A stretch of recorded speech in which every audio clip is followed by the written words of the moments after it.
warahmatullahi wabarakatuh. Perkenalkan, nama saya Luluk Ilmanuna dengan NIM 45220069 dari kelas 2C D4 Administrasi Bisnis Politeknik Negeri Ujung Pandang. Pada kesempatan kali ini saya akan menjelaskan materi mengenai model kerja. Tapi sebelum itu saya ingin berterima kasih banyak kepada Bapak Madu Usman yang telah mengajarkan saya materi ini. Adapun sub-pokok pembahasannya, yang pertama, pengertian modal kerja. Yang kedua, pentingnya modal kerja. Yang ketiga, konsep modal kerja. Yang keempat, jenis modal kerja. Dan yang kelima, metode perhitungan kebutuhan modal kerja. Baik, untuk mempersingkat waktu, saya akan menjelaskan yang pertama, yaitu pengertian modal kerja. Apa itu modal kerja? Modal kerja yang juga dikenal sebagai modal kerja bersih atau NWC adalah perbedaan antara aset lancar perusahaan seperti uang tunai, piutang, dan persediaan bahan baku dan barang jadi. Modal kerja adalah ukuran likuiditas perusahaan, efisiensi operasional, dan kesehatan keuangan jangka pendeknya. Jika suatu perusahaan memiliki modal kerja yang besar, maka ia harus memiliki potensi untuk berinvestasi dan tumbuh. Jika aset lancar perusahaan tidak melebihi kewajiban lancar, maka mungkin mengalami kesulitan untuk tumbuh atau membayar kembali kreditor, atau bahkan bangkrut. Selanjutnya, pentingnya modal kerja. Yang pertama, memungkinkan bagi perusahaan untuk dapat beroperasi dengan lebih efisien karena tidak ada kesulitan untuk memperoleh barang maupun jasa yang dibutuhkan. Yang kedua, melindungi perusahaan dari krisis karena turunnya nilai aktiva lancar. Yang ketiga, menjamin dimilikinya kredit standing perusahaan semakin besar dan memungkinkan bagi perusahaan untuk dapat menghadapi kesulitan. Yang keempat, kemungkinan membayar hutang lancar tepat pada waktunya. Berikutnya, konsep modal kerja. Yang pertama, konsep kualitatif. Konsep kualitatif ini berkaitan dengan jumlah utang lancar maupun utang yang pembayarannya harus segera dibayarkan. Untuk itu, sebagian aktiva lancar harus tersedia agar bisa membiayai kewajiban finansial perusahaan yang harus segera dilakukan. Tujuan utamanya agar pihak perusahaan mampu menjaga tingkat likuiditas. Yang kedua, konsep kuantitatif. Konsep kuantitatif pada modal kerja adalah kuantitatif ataupun jumlah biaya yang terdapat di dalam unsur aktiva lancar. Aktiva lancar juga mempunyai dana yang berputar kembali dalam waktu yang cenderung pendek atau dalam bentuk semula jadi. Modal kerja dalam konsep kuantitatif adalah seluruh jumlah dari aktiva lancar milik perusahaan. Yang ketiga, konsep fungsional. Dasar utama dalam konsep fungsional adalah biaya yang tersimpan sebagai modal dan juga dana yang dikeluarkan mempunyai fungsi dalam memperoleh pendapatan bisnis. Konsepnya sebagai biaya akan digunakan agar bisa menghasilkan pendapatan dalam periode akuntansi atau yang biasa disebut dengan current income. Sebagai biaya yang juga digunakan pada periode akuntansi dan sebagian dari dana juga digunakan untuk bisa menghasilkan pendapatan ataupun periode akuntansi selanjutnya yang disebut dengan future income. Selanjutnya, jenis modal kerja. Ada dua jenis modal kerja. Yang pertama, permanent working capital. Permanent working capital merupakan modal yang secara terus-menerus atau berkelanjutan yang diperlukan untuk kelancaran usaha perusahaan. Dengan kata lain, permanent working capital harus tetap dimiliki perusahaan agar tetap dapat menjalankan fungsi yang seharusnya. Permanent working capital memiliki dua jenis, yaitu yang pertama, primary working capital.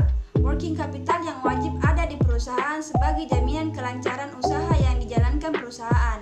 Yang kedua, normal working capital. Jumlah persentase dari jumlah working capital perusahaan yang dibutuhkan untuk produksi perusahaan yang normal. Yang kedua adalah variable working capital. Variable working capital adalah modal yang jumlahnya selalu berubah-ubah seiring dengan perubahan kegiatan produksi dalam suatu produksi. Variable working capital memiliki tiga jenis yang berlaku di perusahaan. Yang pertama, season working capital. Perubahan modal kerja yang dipengaruhi oleh fluktuasi musim. Yang kedua, seasonal working capital. Perubahan modal kerja yang disebabkan oleh fluktuasi konjungtur. Yang ketiga, emergency working capital. Perubahan besaran modal kerja yang menyebabkan menyebabkan tidak diketahui karena terdapat keadaan darurat. Yang terakhir yaitu metode perhitungan kebutuhan modal kerja. Ada beberapa perhitungan kebutuhan modal kerja. Yang pertama ada metode penentuan kebutuhan modal kerja. Masalah yang cukup penting dalam pengelolaan modal kerja adalah penentuan seberapa besar kebutuhan modal kerja suatu perusahaan. Hal ini penting karena modal kerja perusahaan terlalu besar berarti ada sebagian dana yang mengganggu. Dan ini karena menurunkan tingkat profitabilitas perusahaan. Demikian pula bila modal terlalu kecil, ada resiko operasional perusahaan kemungkinan besar akan terganggu. Oleh karena itu, perlu ditentukan berapa besar kebutuhan modal kerja suatu perusahaan. Menurut Munawir 2010, untuk menentukan besar modal kerja bisa digunakan metode penentuan besarnya modal kerja, yaitu pertama, metode keterikatan dana. Untuk menentukan besarnya modal kerja dengan metode ini dipengaruhi oleh dua faktor, yaitu yang pertama, periode perputaran atau periode modal kerja merupakan keseluruhan atau jumlah periode-periode yang meliputi pemberian jangka waktu, pemberian kredit, lamanya barang disimpan dalam gudang, dan jangka waktu penerimaan utang. Yang kedua, pengeluaran kas rata-rata setiap harinya yang merupakan jumlah pengeluaran kas rata-rata setiap hari untuk keperluan pembelian bahan mentah atau barang dagang, pembayaran gaji pegawai dan sebagainya. Yang kedua yaitu metode perputaran modal kerja. Dengan metode ini, besarnya modal kerja ditentukan dengan cara menghitung perputaran elemen perbentukan modal kerja seperti perputaran kas, perputaran piutang, dan perputaran lainnya. Selanjutnya, nilai rata-rata unsur modal kerja. Nilai rata-rata unsur modal kerja terbagi menjadi tiga. Yang pertama, kas rata-rata. Adapun rumusnya yaitu saldo kas awal ditambah saldo kas akhir, setelah itu hasilnya dibagi dua. Yang kedua, piutang rata-rata. Adapun rumusnya yaitu saldo piutang awal ditambah saldo piutang akhir, setelah itu hasilnya dibagi dua. Yang ketiga, persediaan rata-rata. Adapun rumusnya yaitu saldo persediaan awal ditambah saldo persediaan akhir, kemudian hasilnya dibagi menjadi dua. Selanjutnya, kecepatan perputaran. Kecepatan perputaran juga terbagi menjadi tiga. Yang pertama, kecepatan perputaran kas. Adapun rumusnya yaitu penjualan dibagi rumus rata-rata kas penjualan. Yang kedua, kecepatan perputaran piutang. Adapun rumusnya yaitu penjualan dibagi saldo rata-rata kas piutang. Yang ketiga, kecepatan perputaran persediaan. Adapun rumusnya yaitu penjualan dibagi saldo rata-rata persediaan. Kemudian lama perputaran. Lama perputaran juga terbagi menjadi tiga. Yang pertama, lama perputaran kas. Adapun rumusnya yaitu 365 dibagi kecepatan perputaran penjualan. Yang kedua, lama perputaran piutang. Adapun rumusnya yaitu 365 dibagi kecepatan perputaran piutang. Yang ketiga, lama kecepatan persediaan. Adapun rumusnya yaitu 365 dibagi kecepatan perputaran persediaan.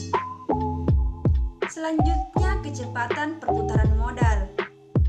Dengan menggunakan metode Working Capital Turnover atau WTCO, menggunakan periode selama 1 tahun atau 365 hari, sehingga perputaran modal kerja selama setahun dapat dihitung dengan cara total kecepatan perputaran modal 365 dibagi P tambah Q tambah R sama dengan N.